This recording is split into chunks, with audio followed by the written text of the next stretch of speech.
نعت شریف پڑھیں. اللہم صلی علی سیدنا محمد وعلی آل سیدنا محمد وبارک وسلم.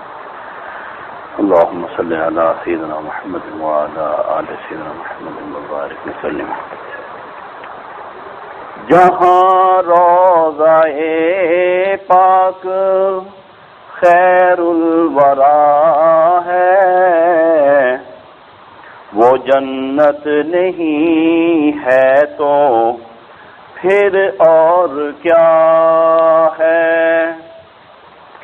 جہاں روضہ پاک خیر الورا ہے وہ جنت نہیں ہے تو پھر اور کیا ہے. کہاں میں کہاں یہ مدینے کی گلیاں، کہاں میں کہاں یہ مدینے کی گلیاں، یہ قسمت نہیں ہے تو پھر اور کیا ہے. جہاں روضہ پاک خیر الورا ہے وہ جنت نہیں ہے تو پھر اور کیا ہے. جو آسی کو کملی میں اپنی چھپا لے، جو دشمن کو بھی زخم کھا کر دعا دے.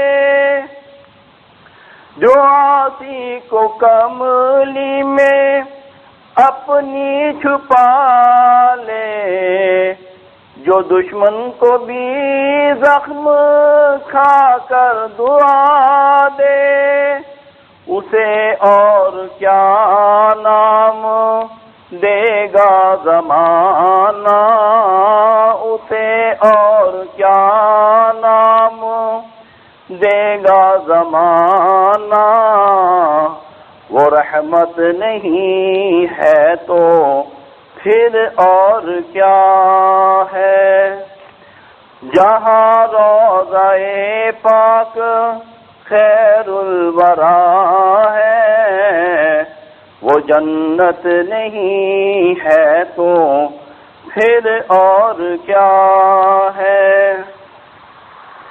قیامت کا ایک دن معین ہے لیکن ہمارے لیے ہر نفس ہے قیامت. قیامت کا ایک دن معین ہے لیکن ہمارے لیے ہر نفس ہے قیامت.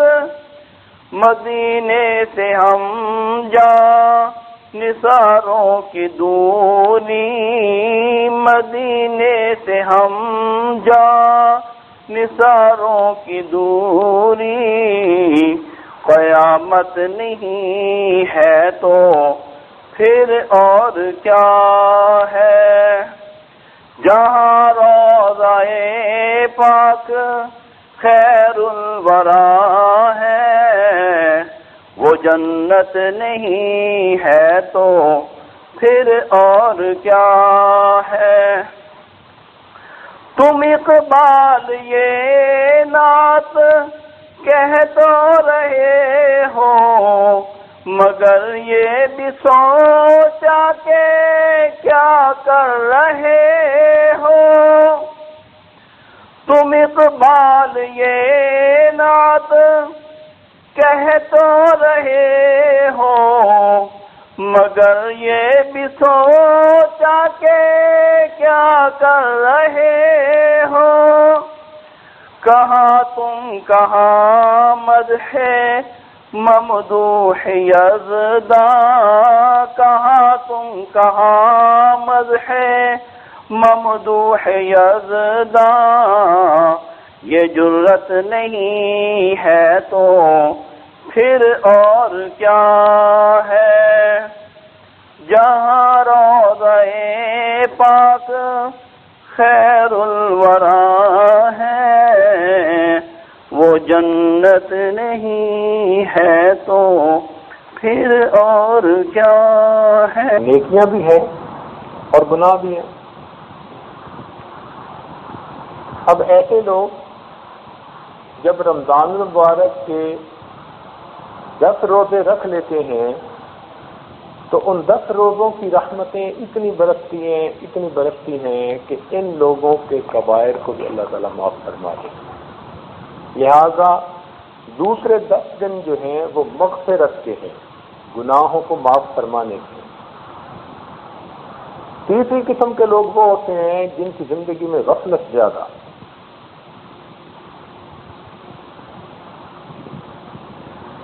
فسق و فجور کی زندگی، نفسانی شیطانی شہوانی زندگی، دیوانی مستانی زندگی، ان کا وقت غفلت میں زیادہ گزرتا ہے۔ وہ لوگ جب رمضان المبارک کے 20 روزے رکھ لیتے ہیں تو ان 20 دنوں میں ان پر بھی اللہ تعالیٰ کا اتنا فضل اور کرم ہوتا ہے کہ آخری عشرہ ان کے لیے بھی جہنم سے آزادی کا عشرہ بن جاتا ہے۔ اس لیے فرمایا اولہ رحمت اوسطہ مغفرۃ آخرہ عتق من النار۔ اب یہ جو عشرہ ہے یہ آگ سے خلاصی کا عشرہ ہے۔ ہم اپنے آپ کو تیسری قسم میں شمار کریں، غفلت میں پڑھنے والے، ظاہر میں نماز پڑھ رہے ہوتے ہیں، معلوم نہیں کہاں گھوم رہے ہوتے ہیں، حاضری ہوتی ہے حضوری نہیں ہوتی، حاضری ہوتی ہے حضوری نہیں ہوتی، اور پروردگار کو تو حضوری مطلوب ہے۔ لا صلاۃ الا بحضور القلب، حضور قلب کے بغیر نماز نہیں ہوتی۔ تو ایسی غفلت کی نمازیں جو ہم نے پڑھی تو ہمیں تو اس پر بھی اللہ کے حضور استغفار کرنا چاہیے، بلکہ رابعہ بصریہ تو استغفار کرتی تھیں اور پھر مزید رو کر استغفار کرتی تھیں کہ اللہ میں نے استغفار بھی غفلت سے کیا، میں اس پر بھی استغفار کرتی ہوں۔ تو ہم تیسری طرح کے لوگ ہیں، اعمال کرتے تو ہیں مگر غفلت ہے۔ اب ہمارے لیے یہ آگ سے خلاصی کا عشرہ ہے۔ اس لیے معتکف اللہ تعالیٰ کے در پر آ بیٹھنے والا، جھولی پھیلانے والا، لو لگا کے بیٹھنے والا، کسی کے دامن کو پکڑ کے مانگنے والا،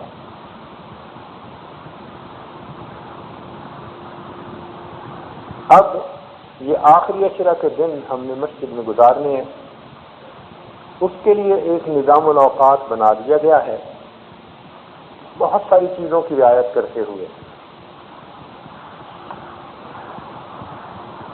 کچھ احباب کو مل چکا ہوگا، بقیہ احباب کو اس محفل کے اختتام پر دے دیا جائے گا۔ آپ اس نظام الاوقات کو اپنے پاس رکھیے اور اپنا وقت اس کے مطابق گزاریے تاکہ سب لوگ ایک عمل کو ایک وقت میں کرنے والے ہیں، اس میں برکت ہوگی۔ ورنہ تو جب بیان کا وقت ہوگا شیطان نفلیں پڑھائے گا، جب نفلوں کا وقت ہوگا شیطان نیند دلائے گا، اور جب سونے کا وقت ہوگا شیطان باتیں کروائے گا۔ وہ جان نہیں چھوڑتا، کسی نہ کسی طرح بندے کو محروم کرنا پڑے۔ تو مین سٹریم کے ساتھ چلیں، جو اجتماعی عمل ہوتا ہے اس میں برکت زیادہ ہوتی ہے۔ اس نظام الاوقات میں نمازوں کی بھی رعایت رکھی گئی، تلاوت کی بھی، قضا نمازوں کی بھی، تعلیم کی بھی، بیانات کی بھی، اپنے انفرادی ذکر، اذکار، اوراد، وظائف، مراقبہ، ان کی بھی رعایت رکھی گئی۔ تو اپنے اپنے وقت پر آپ سب اعمال کریں گے، تو اگر نظام الاوقات کے مطابق کریں گے تو چونکہ سب مل کے ایک کام کر رہے ہوں گے، اللہ تعالیٰ کی طرف سے قبولیت زیادہ ہوگی۔ یہ جو دلوں کا اجتماع ہے اس کو قبولیت میں بڑا دخل ہوتا ہے. آپ دیکھیں یوں تو روزانہ پوری دنیا کے اندر کروڑوں مسلمان اللہ سے دعائیں مانگتے ہیں. کروڑوں مسلمان اللہ رب العزت سے دعائیں مانگتے ہیں، مگر چونکہ انفرادی دعائیں مانگتے ہیں، قبولیت کا وہ وعدہ نہیں. جبکہ عرفات میں 20 لاکھ بندے مل کر دعائیں مانگتے ہیں، پروردگار سے قبولیت کی خوشخبریاں مل جاتی ہیں.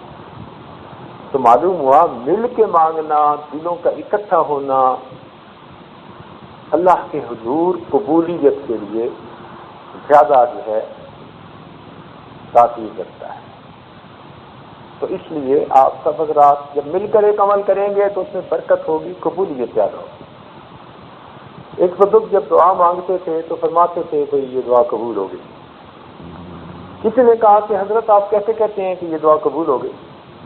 وہ فرمانے لگے کہ بھائی اتنے لوگ اگر کسی دنیا دار کے دروازے پہ چلے جائیں اور اس سے ایک چونی کا مطالبہ کرے تو وہ ان کو چونی دے کے بھیجے گا یا خالی لوٹا دے گا؟ اس نے کہا حضرت چونی کی کیا حیثیت ہے، اتنے لوگوں کو تو خالی نہیں بھیجے گا، چونی بہرحال دے دے گا. فرمایا اس دنیا دار بندے کا چونی دے دینا مشکل کام ہے، اللہ رب العزت کے لیے ان کو بخش دینا آسان کام ہے. تو اس لیے اللہ تعالیٰ ان کو خالی نہیں ہوتا. اس لیے آپ جب یہاں تشریف لے آئے تو آپ کے تشریف لانے سے ہی پتہ چلتا ہے کہ اللہ رب العزت کا ارادہ خیر کا ہے. دیکھیں جو بندہ ناپسند ہوتا ہے نا تو کہتے ہیں میاں تو اب ہمارے گلی سے نہ گزرا کر، گھر کے قریب ہی نظر نہ آیا کر. تو جو ناپسندیدہ بندہ ہو اسے گھر کے قریب سے گزرنے سے ہی منع کر دیا جاتا ہے. تو جب پروردگار عالم نے ہمیں 10 دن اپنے گھر کے اندر گزارنے کی توفیق عطا فرما دی اور نیت ہم نے کر لی تو معلوم ہوتا ہے کہ ہمارے پروردگار کا ارادہ خیر کا ہے. اب اس وقت کو ہم نے پروڈکٹیو بنانا ہے، اس وقت کو ہم نے نفع والا وقت بنانا ہے. اور وہ اسی طرح ممکن ہے کہ جب ایک ترتیب کے ساتھ ہم اپنا وقت گزاریں. اب آپ اس ترتیب کے ساتھ وقت گزاریں گے تو یہ آپ کو 10 دن نہیں لگیں گے. انشاءاللہ جب آپ اعتکاف مکمل کریں گے آپ کو لگے گا ہم تو کئی مہینہ یہاں ٹھہر کے جائیں گے. اللہ تعالیٰ وقت میں یوں برکت دے دیں گے. ایک ایک دن میں آپ کو اپنی قلبی کیفیت کے اندر فرق نظر آئے. آج کی کیفیت بھی اپنی دیکھ لیجیے اور پھر اللہ رب العزت نے رحمت فرمائی اور زندگی بخشی تو جس دن اعتکاف مکمل ہوگا اس دن کی کیفیت دیکھ لینا. یہ نسبت کا نور کوئی معمولی چیز نہیں ہے. برکتیں ہوتی ہیں، اللہ تعالیٰ کی رحمتیں ہوتی ہیں. تو اس لیے آپ سب حضرات اپنے اوقات کو فائدہ مند بنانے کے لیے متفکر رہیں.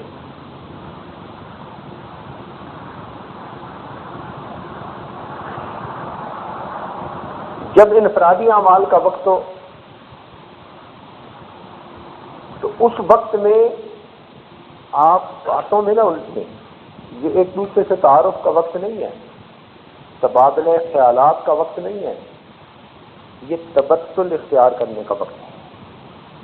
وَاذْكُرِ اسْمَ رَبِّكَ وَتَبَتَّلْ إِلَيْهِ تَبْتِيلًا.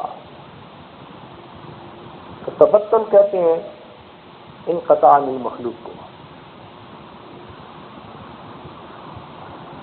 اس قدر اللہ رب العزت کی یاد میں محو ہو جائیں کہ دوسری طرف دھیان ہی نہ رہے.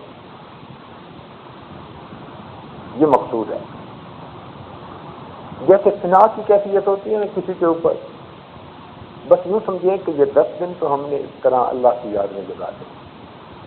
ایک لمحہ بھی اللہ رب العزت سے غافل نہیں ہوتا.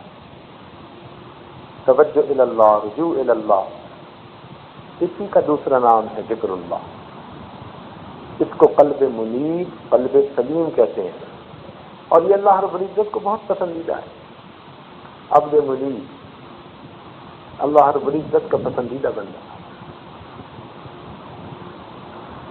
اللہ تعالیٰ ایوب علیہ السلام کے بارے میں فرماتے ہیں سبحان اللہ انا وجدناہ صابرا نعم العبد انہ اواب.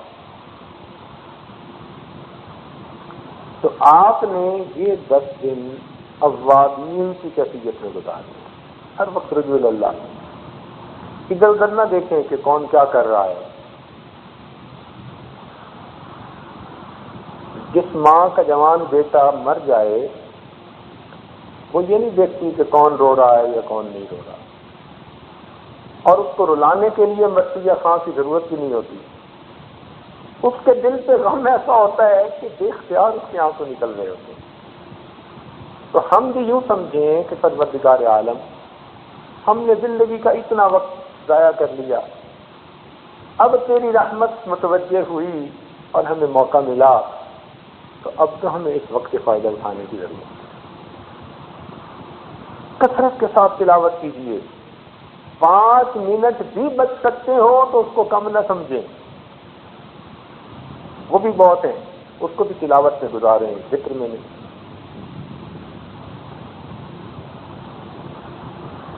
مناسب سوئے. یہ آپ کو ہم نہیں کہتے کہ آپ 2 گھنٹے سو کے 10 دن گزاریں، نہیں. نہ آپ گزارنے کے عادی اور نہ اس گزارنے سے آپ فائدہ اٹھا سکیں گے. ایک دن گزاریں گے، دوسرے دن بیمار ہوئے پڑے ہوں گے، تیسرے دن فرض نماز میں سو رہے ہوں گے، تو کیا فائدہ. مناسب سونے کا وقت نظام الاوقات میں دے دیا گیا ہے، اس کے اندر اپنی نیند کو پوری کر لیجیے. ہاں اس بات کا خیال رکھیے کہ یہ نہ ہو کہ نظام الاوقات میں سونے کا وقت ہو تو اس وقت آپ نفلیں پڑھیں، اور جب تعلیم کا وقت ہو تو اس وقت آپ اس سے بچا کے سو رہے ہیں. ایسا نہ کیجیے گا، رعایت کیجیے گا. زیادہ لوگ مل کے جو کام کر رہے ہیں اسی میں برکت ہے.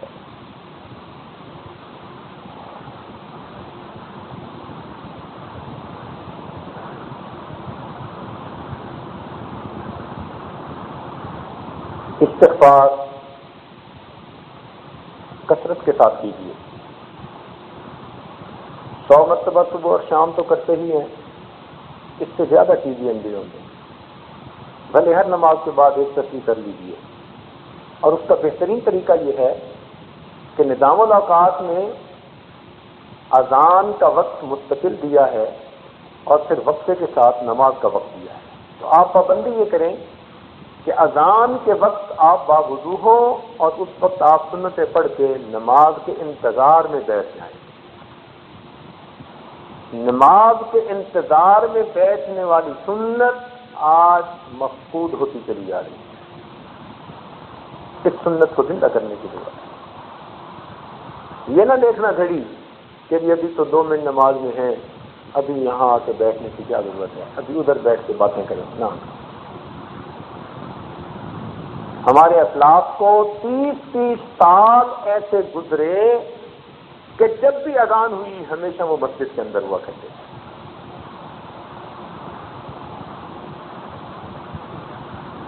تو ہم بھی اسی طرح کوشش یہ کریں کہ جیسے ہی اذان ہو تو ہم باوضو ہو کے صف کے اندر آ کر بیٹھیں، سنتیں پڑھیں. وہ جو سنت اور فرض کے درمیان کا وقت ہے وہ بڑا قیمتی وقت ہے. ایک تو اس میں نماز ہی کا ثواب ملتا ہے. علماء نے لکھا کہ جو آدمی نماز کے انتظار میں بیٹھے گا، جتنی دیر بیٹھے گا اللہ تعالیٰ نماز ہی پڑھنے کا اجر عطا فرمائیں گے. اور دوسرا وہ توجہ اللہ کا وقت ہوتا ہے، اس میں آپ اپنا ذکر کیجئے، استغفار کیجئے، درود شریف پڑھیے. مگر عدد پورے کوئی نہیں کرنے. یہ نہ ہو کہ بس تسبیح کا عدد کرنا ہے جی کہ میں نے 1000 مرتبہ پڑھ لیا. نہیں، استحضار کے ساتھ پڑھنا ہے.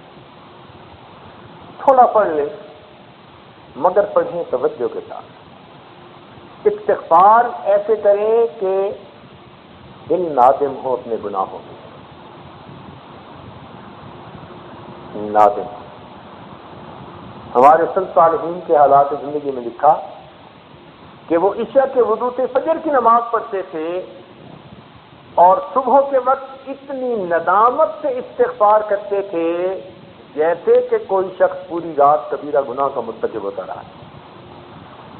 اس طرح استغفار کرتے اور کہتے تھے ما عبدنا کا حق کا عبادتی وما عرفنا کا حق کا معرفت.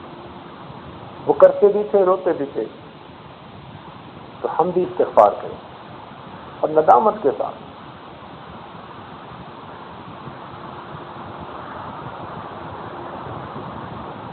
اور درود شریف جب پڑھیں تو نہایت محبت کے ساتھ پڑھیں، نبی علیہ الصلوۃ والسلام کی محبت دل میں رکھتے ہوئے.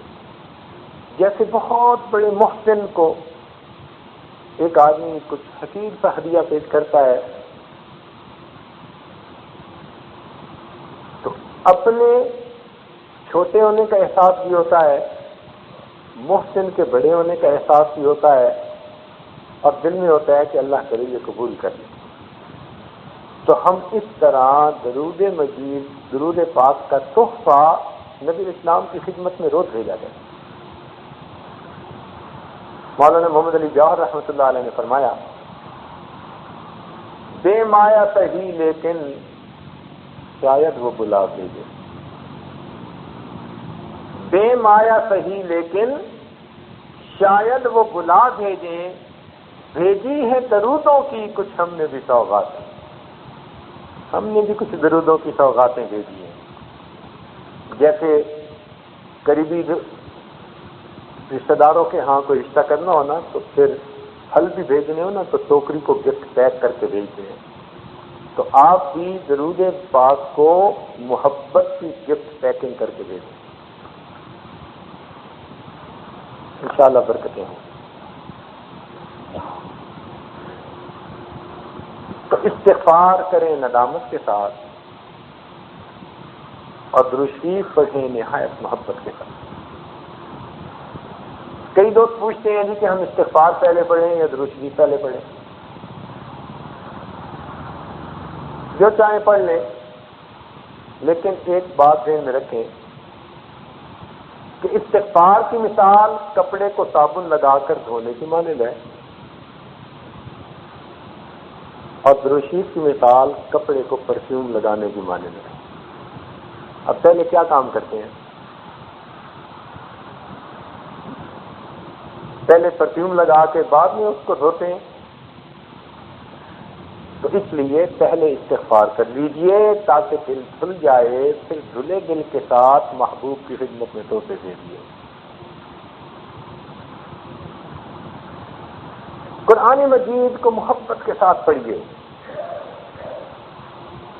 جیسے بچھڑا ہوا کوئی بندہ دوست سے ملتا ہے تو بڑے ذوق شوق سے بیٹھ کے نا محبت رغبت کے ساتھ بیٹھ کے اس سے باتیں کرتا ہے. ہم بھی قرآن مجید کی تلاوت یوں کیا کریں. چند منٹ بھی ملے قرآن مجید پڑھیں. آج قرآن مجید کو محبت سے پڑھنے والے لوگ کم ہیں. پڑھتے ہیں مگر پڑھنے کا حال پتہ کیا ہوتا ہے کہ ایک آیت پڑھ رہے ہیں اور ابھی آیت ختم مکمل نہیں ہوئی، درمیان میں ہے، اور 20 فٹ دور سے کوئی آدمی گزر رہا ہے نا تو وہیں درمیان کے لفظ سے رک کے اس کو دیکھنا شروع کر دیتے. یعنی اس آیت کو مکمل بھی نہ کیا کہ کم از کم ایک فکرہ تو مکمل ہو جاتا نہیں. پڑھتے پڑھتے درمیان کے لفظ سے رک کر ادھر دیکھنا شروع کر دیا، پھر پڑھنا شروع کیا، پھر درمیان میں رک کے ادھر دیکھنا شروع کر دیا. یہ ہماری تلاوت کا حال ہے. نہیں ایسے نہ کریں. آپ اگر کسی افسر سے بات کر رہے ہوں اور 2 لفظ بول کے ادھر دیکھیں اور 2 لفظ بول کے ادھر دیکھیں تو پھر تھپڑ آئے گا کہ نہیں آئے گا؟ ہم تو احکم الحاکمین کے سامنے بیٹھے ہوتے ہیں. نہایت محبت کے ساتھ قرآن مجید کو پڑھیں. یہ اللہ رب العزت کا کلام ہے. جتنی محبت قرآن مجید کے ساتھ آپ پیدا کر سکیں اتنا پیدا کرنے کی کوشش کریں. اس لیے نبی اسلام نے فرمایا، اے اللہ قرآن کو ہمارے دلوں کی بہار بنا دے. اللہم اجعل القرآن ربیع قلبی وجلاء ہمی وذہاب غمی. آج قرآن مجید کے ساتھ محبت شغف ہو رہا ہے. ہمارے اسلاف کا یہ حال تھا کہ ایک نوجوان کی شادی ہوئی،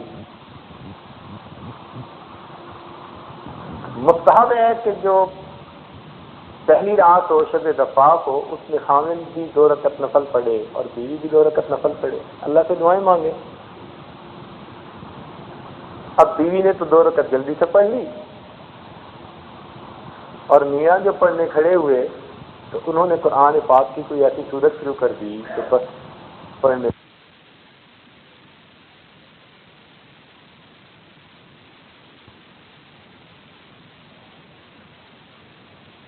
تاکہ مجھے وقت کا احساس نہ رہا، میں نماز پڑھنے جاتا ہوں، پھر ملاقات ہوگی۔ اب اگلے دن ولیمہ میں دوستوں نے پوچھا کہ مہمان کو کیسے پایا، جھوٹ تو وہ بولتے نہیں تھے، تو انہوں نے بتا دیا کہ بھائی میرے ساتھ تو ایسا معاملہ پیش آیا کہ میں نماز پڑھنے میں وقت گزار بیٹھا۔ دوست ہوتے ہیں۔ انہوں نے کہا کہ تو کیسا مرد ہے بھائی، تیرا یہ حال کہ دلہن انتظار میں بیٹھی ہے اور تجھے وقت کا خیال نہ رہا۔ تو جب دوستوں نے کچھ اس قسم کی باتیں کی تو وہ انہیں کہنے لگے قسم اٹھا کر کہ اللہ کی قسم، میں 2 رکعت کی نیت کے ساتھ مصلی پر کھڑا ہوا تھا، قرآن مجید کی لذت نے مجھے اتنا مشغول کر لیا، مجھے بیوی کا بالکل دھیان نہ رہا۔ تو ہمارے حضرات ایسے ذوق شوق کے ساتھ قرآن مجید کی تلاوت کیا، آپ بھی یہ عادت اختیار کیجیے۔ یہ ضروری نہیں ہے کہ بھئی 5 پارے یاد ہوں گے یا 10 پارے یاد ہوں گے تو تب ہم رات اس طرح پڑھ کے گزاریں گے، نہیں۔ ہمارے اسلاف نے تو ایک آیت پڑھ کے پوری رات گزار دی۔ اب آپ کو آخری 10 سورتیں یاد ہیں، ماشاء اللہ، بار بار پڑھیے، مشق کیجیے۔ نماز کی حضوری پیدا کرنے کے لیے بار بار نماز پڑھنا بھی ایک ذریعہ ہے۔ تو ہم نے قیام اللیل کا ایک عنوان رکھا ہے، اس میں آپ اپنی قضا نمازیں بھی پڑھ سکتے ہیں۔ اندازہ لگا لیجئے کہ میری زندگی کے 5 سال کی ہیں، 1 سال کی ہیں، 10 سال کی ہیں، جتنی بھی ہیں، بس قضا نماز پڑھنے کی ضرورت کیجیے۔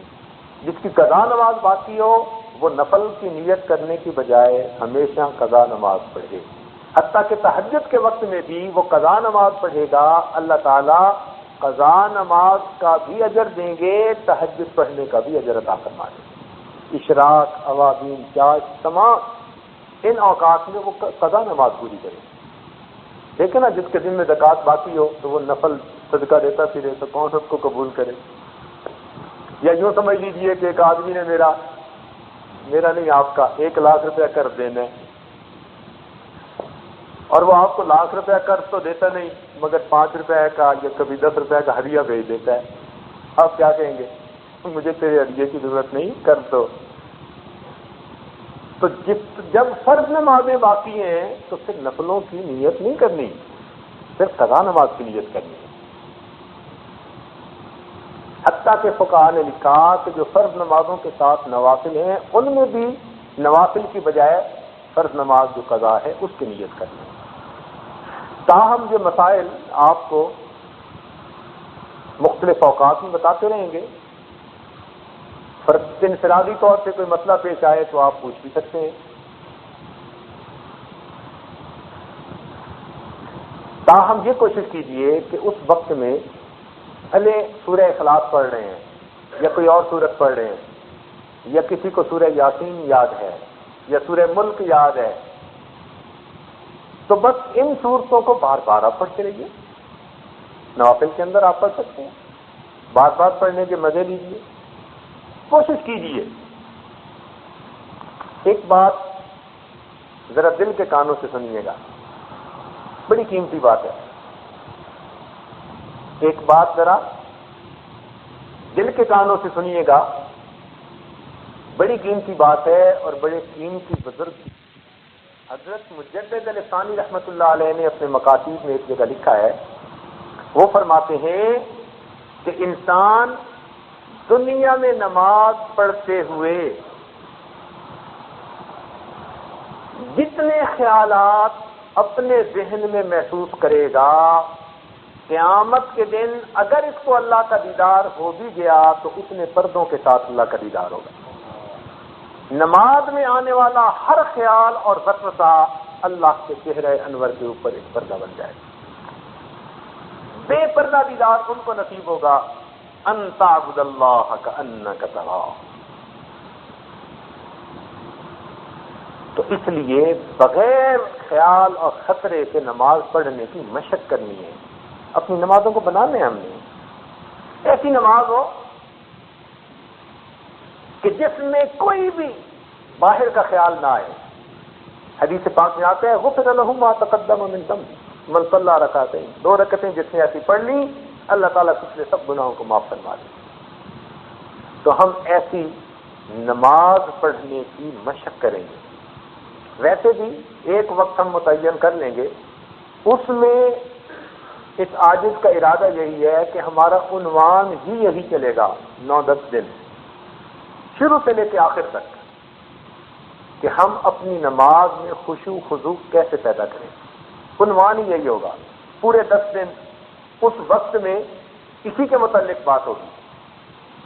ہمارے اکابرین کی نمازیں کیسی تھیں, ہمیں کیسی پڑھنی چاہیے, نماز میں ہم کہاں کہاں غلطیاں کرتے ہیں, کس کس وجہ سے وساوس آتے ہیں, وساوس سے جان چھڑانے کے طریقے کیا ہیں, کیسے پتہ چلے کہ یہ وسوسہ شیطان کی طرف سے ہے, یہ وسوسہ نفس کی طرف سے ہے. تو انشاءاللہ اس وقت میں اسی سے متعلق باتیں ہوں گی.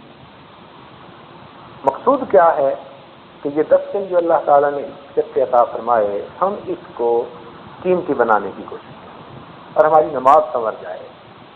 قیامت کے دن سب سے پہلے نماز کا حساب ہوگا. اگر وہ سنوری ہوئی نکلی تو باقی حساب آسان کریں.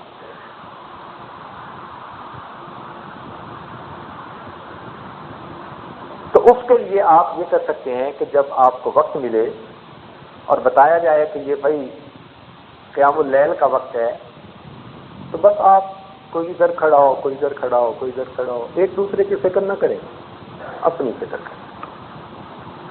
اپنی نماز پڑھ رہے ہیں, اپنی لو لگائی ہوئی ہو, پڑھ کے دیکھیں بار بار کہ ایسی 2 رکعت میں پڑھ لوں کہ جن 2 رکعت کے پڑھنے میں مجھے ایک مرتبہ بھی باہر کا خیال نہ آئے. یہ مشق کر لی.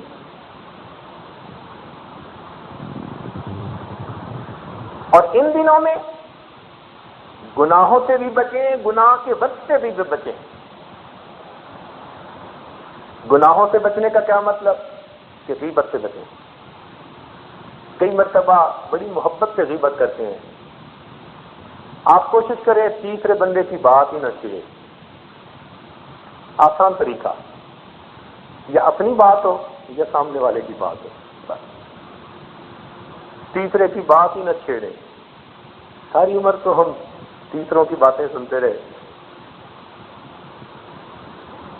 اور اسی کے پیچھے اب ہم یہاں آ پڑے ہیں کہ کچھ اپنی کہیں کچھ اپنی سنیں. تو اس لیے تبادلہ خیالات, باتیں, ایسی چیزوں سے آپ مسجد کے اندر ہی بچیں. جھوٹ بولنے سے بچیں. کئی مرتبہ انسان بڑا خوبصورت جھوٹ بولتا ہے, لپیٹ کے جھوٹ بولتا ہے. اس لیے مکارم اخلاق میں 2 باتیں کہی گئیں, سچ بولنا, سچائی کا معاملہ کرنا. باقی تمام ایک ایک باتیں ہیں. ہر خلق ایک ایک بار کہا گیا. سچ ایسا خلق ہے کہ جس کے بارے میں 10 باتوں میں سے 2 باتیں کہی. سچ بولنا اور بات ہے, سچائی کا معاملہ کرنا اور بات. کئی مرتبہ الفاظ تو سچے نکل رہے ہوتے ہیں, مفہوم جھوٹا پہنچ رہا ہوتا ہے, تو وہ سچائی کا معاملہ نہیں ہوتا. اس لیے سچ بھی بولنا, سچائی کا معاملہ بھی کرنا. الحمدللہ ہمارے مشائخ اپنے سالکین کو 20-20 سال 30-30 سال جھوٹ نہ بولنے کی مشق کروایا کرتے.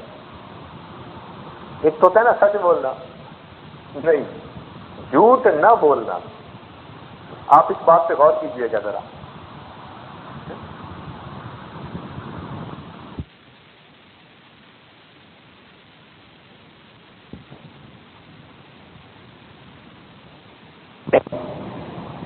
اس عاجز کی تو یہ درخواست ہے کہ آپ ان کو بھی لکھ لیا کیجیے.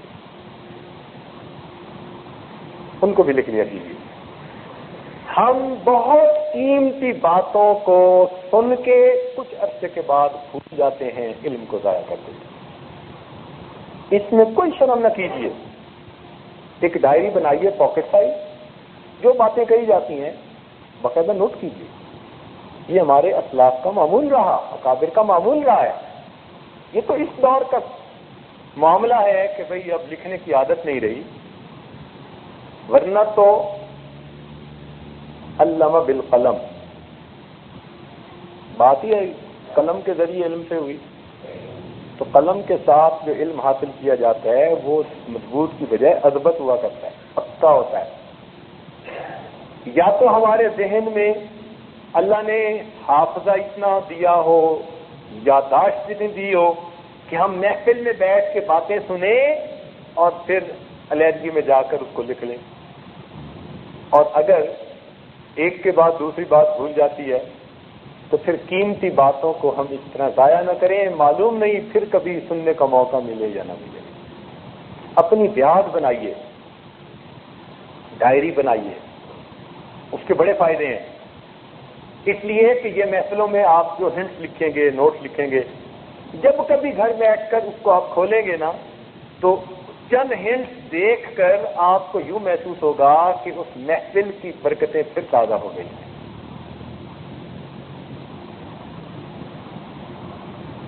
کسی نے جنید بغدادی رحمۃ اللہ سے پوچھا تھا کہ حضرت فتنوں کے زمانے میں بندہ کیا کرے؟ فرمایا کہ اللہ والوں سے تعلق جوڑیں. اس نے کہا جی اللہ والے بھی نہ رہیں. تو فرمایا کہ اللہ والے نہ رہیں تو اللہ والوں کے اقوال احوال پڑھا کرے. یہ اللہ کے لشکروں میں سے لشکر ہیں، بندے کی حفاظت کیا کرتے ہیں. تو یہ اللہ والوں کے حالات، ان کی باتیں جو آپ لکھیں گے تو یہ آپ کو فتنوں سے بچائیں گی. ہمارے حضرت رحمۃ اللہ علیہ تو اس کی تاکید فرماتے تھے کہ ایک مرتبہ فرمایا کہ جو آدمی ہر وقت جیب میں کاغذ قلم نہ رکھے تو وہ میرا مرید ہی نہیں ہے. مجمع میں فرمایا. اور ہمارے حضرات وہ لکھ کر علم کو قید کر لیا کرتے تھے. جیسے نبی علیہ السلام نے ایک صحابی سے فرمایا تھا نا، انس اللہ عنہ نے کہا تھا کہ اللہ کے محبوب میں کچھ باتیں بھول جاتا ہوں. فرمایا تھا کہ تم علم کو قلم کے ذریعے قید کر لو. تو علم کو قلم کے ذریعے قید کیجیے. حضرت اکبر ثانی رحمۃ اللہ علیہ ایک مرتبہ جا رہے تھے اور ساتھ حضرت مفتی محمد شفیع رحمۃ اللہ علیہ بھی تھے. مفتی محمد شفیع رحمۃ اللہ علیہ نوجوان تھے، پڑھ کر فارغ ہوئے تھے. حضرت ثانی رحمۃ اللہ علیہ نے چلتے چلتے تھوڑی دیر رک کر ایک کاغذ نکالا اور قلم سے اس کے اوپر کچھ لکھا اور جیب میں ڈال دیا اور چل پڑے. یہ بھی ساتھ چل پڑے. تھوڑی دور آگے چل کے کہا کہ محمد شفیع تمہیں پتہ ہے میں نے کیا کیا؟ تم سمجھے؟ میں تو نہیں سمجھا. فرمایا تم نہیں سمجھو گے. پھر فرمایا کہ راستہ چلتے ہوئے میرے ذہن میں ایک علمی نقطہ آیا تھا، میں نے اس نقطے کو کاغذ کے اوپر قلم بند کر کے محفوظ کر لیا تاکہ جب میں کتاب لکھنے بیٹھوں گا اس وقت اس کے بارے میں سوچوں گا. اب میں نے اپنے ذہن کو اللہ کی یاد کے لیے فارغ کر دیا. تو ہمارے حضرات تو علمی نکات کو بھی لکھ لیتے تھے تاکہ ذہن اللہ کی یاد کے لیے فارغ ہو. تو اس لیے اگر آپ ایک ڈائری بنا لیں، کاپی منگا لیں اور اس پر روز کی کچھ باتیں جو ہوں ہنٹس کی لکھ لیں تو پھر اعتکاف کی نسبت سے یہ یادیں آپ کو تازہ رہیں گی، یہ باتیں تازہ رہیں گی. اور اس کا ایک فائدہ اور بھی ہے. وہ فائدہ یہ کہ اب یہ جو آپ کاپی بنائیں گے، بیاض بنائیں گے، تو آپ اس کو اپنے اہل خانہ کو بھی پڑھائیں اور اپنی اولاد کو یہ وراثت میں دے کے جائیں. سمجھے؟ دنیا مال پیسے کی وراثت چھوڑ کے جاتی ہے، آپ اللہ والوں سے سنی ہوئی پاکیزہ باتوں کی وراثت بھی چھوڑ کے جائیں تاکہ اگر کل یہ اولاد کہے کہ والد صاحب نے تو ہمیں نیک بننے کے لیے کوششیں نہیں کی تھیں، آپ کہہ سکیں پروردگار جو میں نے بڑوں سے پایا تھا میں نے ان کے تک پہنچا دیا. تو تو ہمارے سر کا بوجھ بھی دور ہو جائے گا. اور ہمارا یہ تجربہ ہے کہ اولاد کو جب ماں باپ کے ہاتھ سے لکھی ہوئی کوئی چیز ملتی ہے نا تو وہ اس پر بہت زیادہ عمل کرتے ہیں. میں ایسے نوجوانوں کو جانتا ہوں کہ والد کے فوت ہونے کے بعد اس نے ہر وہی کام کرنا شروع کر دیا نیکی کا جو اس کے والد کیا کرتے تھے. کہتا تھا جی والد صاحب فوت ہو گئے، بس اب جو کچھ وہ خیر کا کام کرتے تھے میں کروں گا. جب آپ کی لکھی ہوئی باتیں اس کو پہنچیں گی اور وہ پڑھے گا تو آپ کا بیٹا بھی اس پر عمل کرنے کی کوشش کرے گا، اور پھر آپ علم کو آگے پہنچانے والوں میں بھی شامل ہو جائیں گے. تو اس کی برکتیں ہیں. تو ان باتوں کو قید تحریر میں لائیے. تو یہ چند باتیں اس لیے کہیں کہ پتہ چل جائے کہ ہم نے یہ وقت کس انداز سے گزارنا ہے. ہر دن میں مختلف مجالس میں مختلف عنوان رہیں گے. کسی میں نماز کے بارے میں، کسی میں اخلاق کے بارے میں، حسن اخلاق کے بارے میں. اس لیے کہ اس عاجز کو دو چیزوں کی بڑی فکر ہے. ایک تو آج نماز جو ہے نا وہ ہماری نماز نہیں ہے. ہم جو گناہ کرتے پھرتے ہیں نا اس کی وجہ یہ کہ نماز ہے نہیں. اگر ہوتی تو ہمیں برائیوں سے، فحش کاموں سے بچا لیتی. ہم جو بچ نہیں پا رہے نا تو اس لیے کہ نماز ہی نہیں ہے. ایک تو اس پر ان دنوں میں محنت کریں، اور ایک معاملات بہت خراب ہیں، بہت خراب ہیں. مصلے پہ تو بڑے صوفی ہیں لیکن معاملات کے بڑے کوفی ہیں. بالکل اوپر سے لا الہ، اندر سے کالی بلا. تو اس لیے ان اخلاق کے بارے میں، معاملات کے بارے میں مستقل مختلف مجالس میں بات کرتے رہیں. اللہ تعالیٰ عمل کی توفیق عطا فرمائے. یہ اگر سب کو نہیں ملے تو آپ تقسیم کر دیجیے، دے دیے. کافی ہیں. کچھ حضرات ایسے ہیں جن کو یہ نظام الاوقات میں ملا ہو. ہاں کچھ لوگ ہیں تو آپ لائیے، دے دیجیے. ہاں کہاں ہے؟ لے آئیے، لے آئیے، گھبرائیں نہیں، لے آئیے.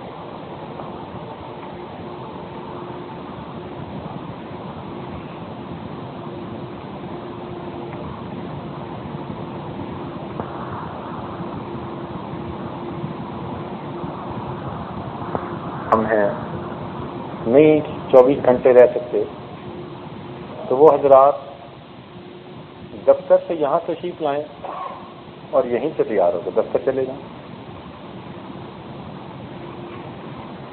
اور اپنے اور دوستوں کو، عزیزوں کو بھی کہیں کہ جو شام کی مجالس ہیں یا رات کی مجالس ہیں ان سے وہ بھی فائدہ اٹھانے کی کوشش کریں. ما لا یترک کلہ لم یترک کلہ. اگر سارے کو حاصل نہیں کر سکتے تو سارے سے محروم بھی نہیں ہونا چاہیے.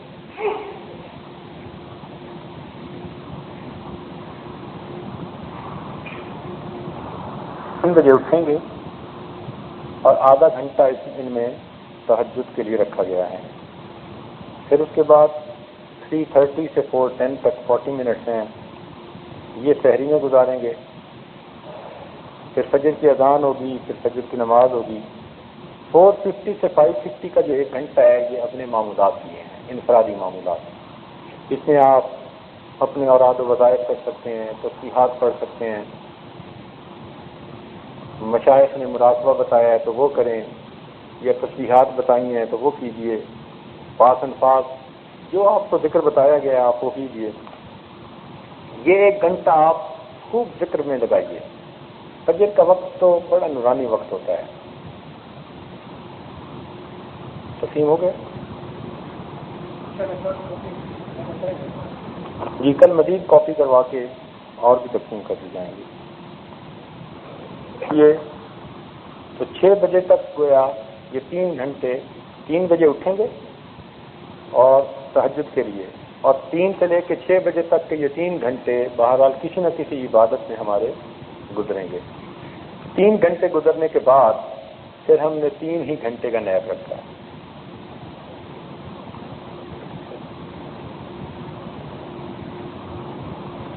پھر آپ اٹھیں گے تو چاشت کی نماز پڑھیے، اور اس کے بعد پھر تعلیم ہوگی 1 گھنٹہ کی. اس تعلیم میں کبھی کسی عنوان پر، کبھی کسی عنوان پر آپ کی خدمت میں کچھ باتیں تربیتی نقطۂ نظر سے کی جائیں گی۔ مستورات کے لیے بیان ہوگا 10:30 سے لے کے 11:30 تک۔ تو مستورات بھی کسی جگہ جمع ہوں گی اور سنیں گی، تاہم جو اعتکاف والے حضرات ہیں وہ بھی سن سکتے ہیں بیٹھ کے، وہ تو مسجد میں ہی ہیں، تو یہ آج بھی مسجد میں ہی ہوگا۔ تو یہ 1 گھنٹہ پھر لیڈیز کا بیان ہوگا۔ پھر اس کے بعد 11:30 بجے سے آگے تلاوت ہے، پھر ذکر کے لیے وقت رکھا ہے، پھر ظہر کی اذان، ظہر کی نماز، ظہر کی نماز کے بعد پھر تعلیم کا وقت رکھا ہے۔ اس میں دیکھیں گے، اب ہمیں یہ معلوم نہیں کہ زیادہ لوگ عشاء کے بعد آ سکتے ہیں یا زیادہ لوگ ظہر کے بعد آ سکتے ہیں یا عصر کے بعد آ سکتے ہیں۔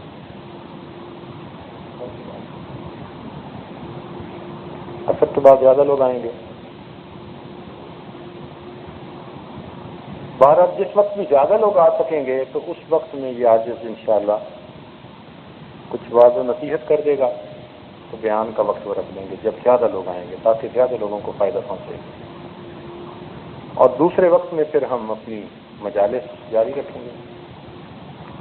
تو آپ کا مطلب ہے مین بیان عصر مغرب کے درمیان رکھیں، تو آپ بھی یاد کر لیجئے اور اپنے دوست احباب کو، رشتہ داروں کو، اوروں کو بھی بتائیے تاکہ فائدہ ہو ان کو۔ روزانہ عصر کی نماز پڑھنے کے بعد اسی جگہ کچھ دیر واضح نصیحت ہوگی، پھر اس کے بعد انشاءاللہ دعا کر کے افطاری کی جائے گی۔ تو یہ ہماری مین نشست رہے گی روزانہ کی۔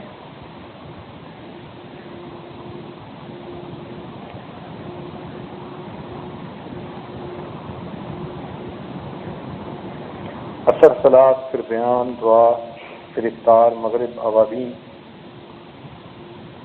پھر شام کا کھانا، پھر عشاء کی اذان اور عشاء کی نماز، اس کے بعد تعلیم ہے۔ یہ قیام اللیل ہم نے رکھا، اس کی ترتیب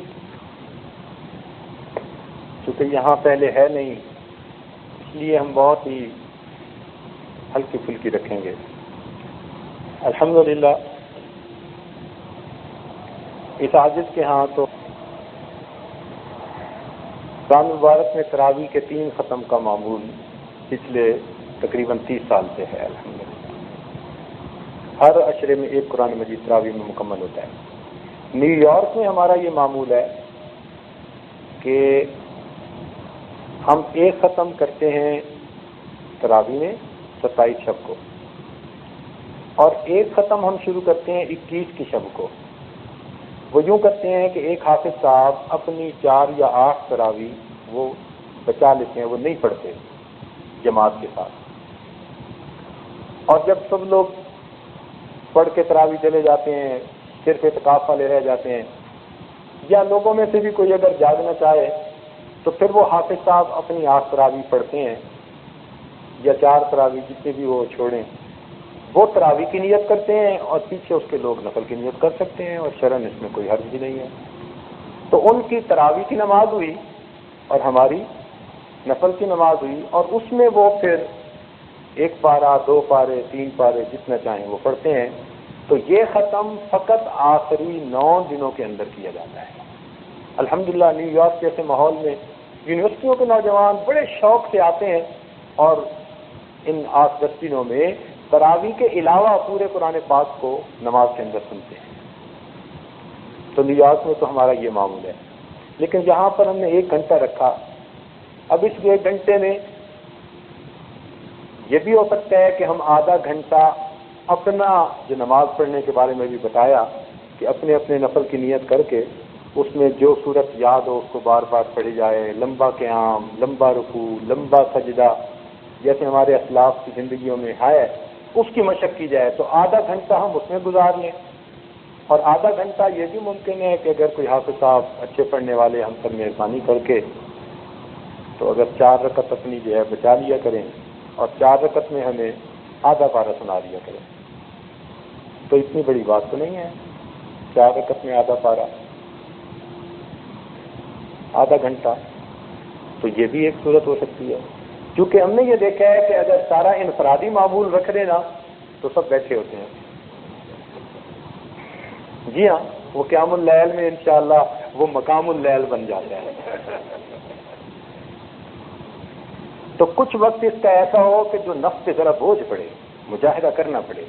تو آدھا گھنٹہ اتنا زیادہ وقت نہیں ہے. اگر آدھا گھنٹہ مطلب ہمیں پھر نوافل میں گزارنا پڑے، ایک عادت پڑے گی ہمارے نفس کو، ہمیں عادت پڑے گی مزید کھڑا ہونے کی.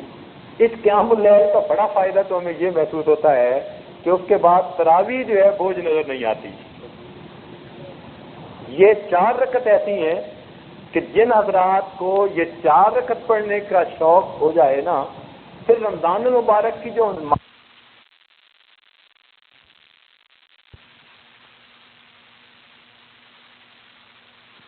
یہ 4 رکعت ایسی ہیں کہ جن حضرات کو یہ 4 رکعت پڑھنے کا شوق ہو جائے نا، پھر رمضان المبارک کی جو معمول کی تراویح ہیں وہ کبھی بھی بوجھ نظر نہیں آتی. تو یہ تھوڑا فائدہ ہے، ورنہ تو تراویح بوجھ نظر آ رہی ہوتی ہے.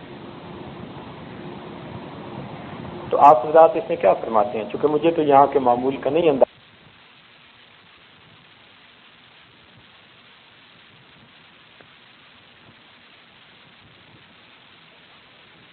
رمضان المبارک کی جو معمول کی تراویح ہیں وہ کبھی بھی بوجھ نظر نہیں آتی.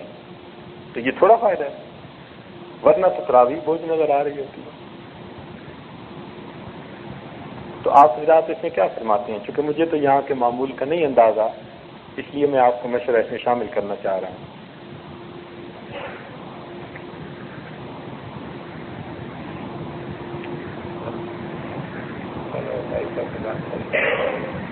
فرماتے ہیں کسی قاری صاحب سے بات کریں گے، پھر انشاءاللہ کل تک جو ہے اس کے بارے میں جو بھی ہوگا.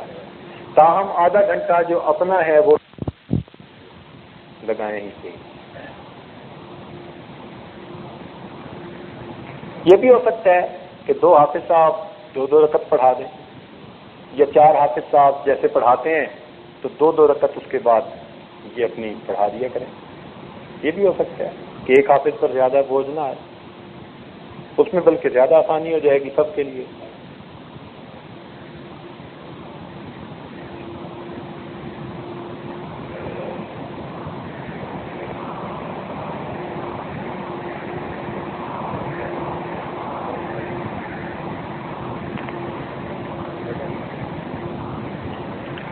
پھر 12 بجے ہم نے رات کی نیند کا وقت رکھا ہے، تو آپ سنت کی نیت کے ساتھ رات کو سو جائیے گا.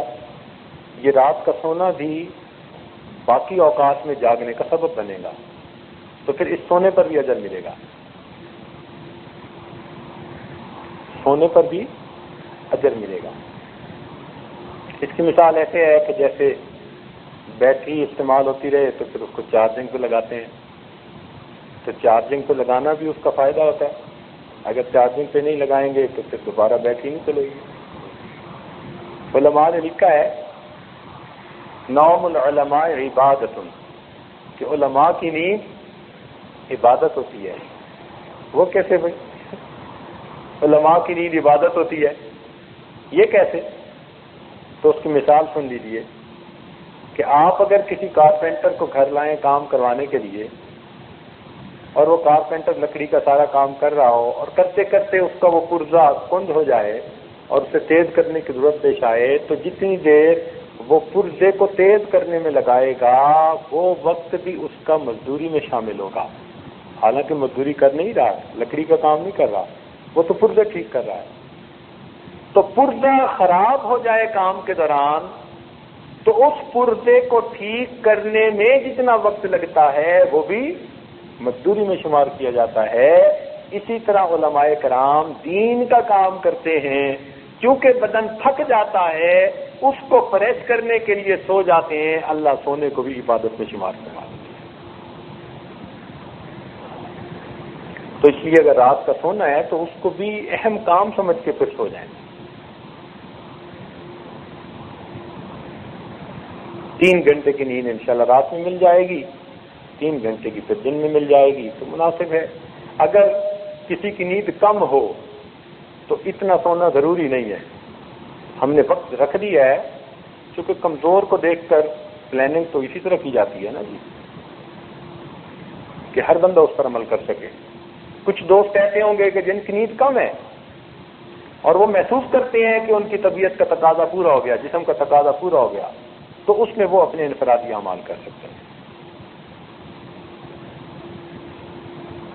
کوشش کیجیے تلاوت زیادہ کرنے کی، کیونکہ اس مہینہ کو قرآن مجید کی تلاوت کے ساتھ بہت زیادہ مناسبت ہے. اس لیے تو تمام آسمانی کتابیں اسی مہینے میں نازل کی گئیں.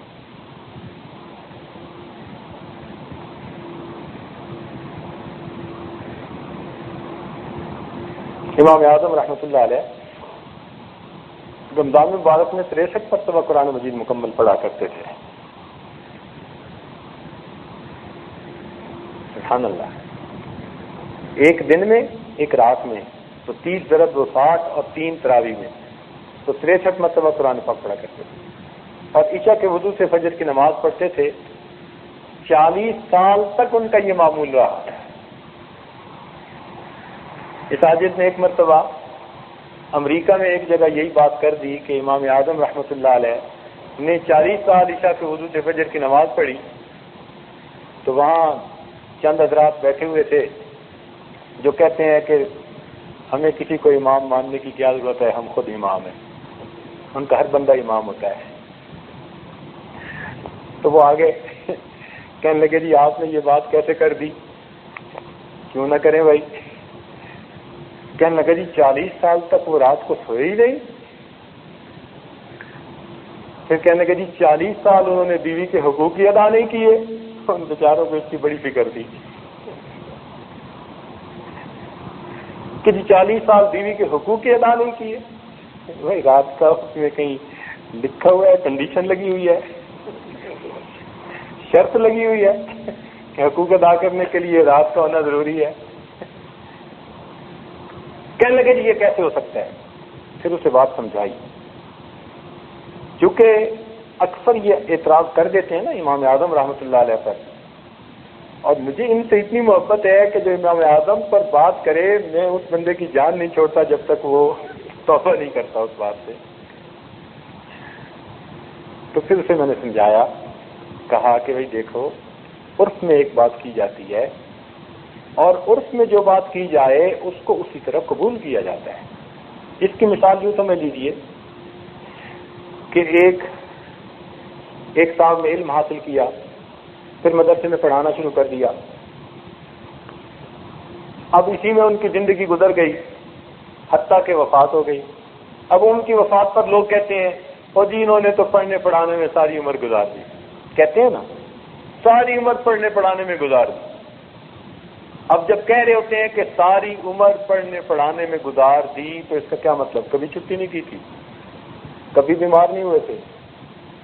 بھئی اس میں بات کر رہے ہیں کہ زندگی کا معمول یوں رہا، درمیان میں چھٹیاں بھی آئی ہوں گی، درمیان میں پردیس میں بھی گئے ہوں گے، بیمار بھی ہوئے ہوں گے، ناغے بھی کئی مرتبہ ہو گئے ہوں گے، لیکن کیونکہ زندگی کا ایک معمول رہا اس کو سامنے رکھ کر کہتے ہیں جی زندگی بھر پڑھتے پڑھاتے رہے، زندگی پڑھتے پڑھاتے گزار دی. تو جیسے کہتے ہیں نا زندگی پڑھتے پڑھاتے گزار دی، اسی طرح کہتے ہیں کہ 40 سال عشاء کے وضو سے فجر کی نماز ادا کر. تو معمول رہا ان کا مستقل اس طرح. اور یہ جو عرف کی بات ہے نا یہ قرآن مجید اور حدیث پاک میں بھی ملتی ہے. سمجھے؟ اب بتائیں تورات کے بارے میں اللہ تعالیٰ فرماتے ہیں تبیان لکل شیء، ہر چیز کو واضح کرنے والی. اب اگر کوئی پکڑ کے بیٹھ جائے کہ ایٹم بم کی وضاحت بھی تھی اس میں، اب کل شیء کو پکڑ کے بیٹھ جائے جی کل کا لفظ استعمال ہوا ہے تو کل میں تو ہر چیز ہونی چاہیے. تو آج کی سائنس لکھی ہوئی تھی اس میں. تو بھائی اس نے بات کہی کہ زندگی گزارنے کے لیے انسان کو جس ہدایت کی ضرورت ہوتی ہے وہ ہدایت کے قوانین سارے کے سارے اس میں لکھے گئے تھے. ملکہ بلقیس کے بارے میں قرآن پاک میں آتا ہے وَأُوتِيَتْ مِن كُلِّ شَيْءٍ، اور اس کو ہر چیز دی گئی تھی. اب کوئی بندہ پوچھے جی اس کے پاس ایئر کنڈیشنر تھا، ریفریجریٹر تھا، ایک آدمی اس کے کھڑا جی رولز رائس کی گاڑی تھی اس کے پاس، تو بھائی کہیں گے کہ اس زمانے میں بادشاہوں کے پاس عموماً جو چیزیں ہوتی تھیں وہ تمام چیزیں اس کے پاس بھی موجود تھیں. عرف میں بات کی جا رہی ہے مگر قرآن مجید نے کل کا لفظ استعمال کیا ہے. تو للاکثر حکم الکل، اکثر کے لیے کل کا حکم لگا دیتے ہیں. عرف کی بات ہے. اسی لیے عرف میں جو کہہ دیتے ہیں کہ 40 سال تک عشاء کے وضو سے فجر کی نماز ادا فرمائی اور اس میں کوئی مذائقہ نہیں ہے.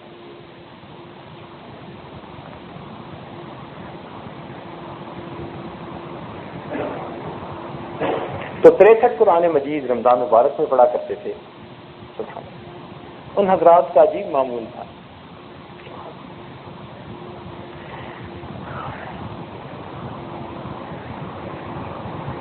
گیارہ بجے تک ہمارا یہ بیان کا معمول تھا، تعلیم کا اور بیان کا. تو یہ تو ہو گیا مکمل. اب مشکل کام آ گیا. تو آج کا جو یہ 1 گھنٹہ ہے، یہ 1 گھنٹہ آپ اپنی چاہت کے مطابق چاہیں تو قضا نمازیں پڑھیں، چاہیں تو نوافل پڑھیں، چاہیں تلاوت کریں، یا جس میں جی چاہے، مگر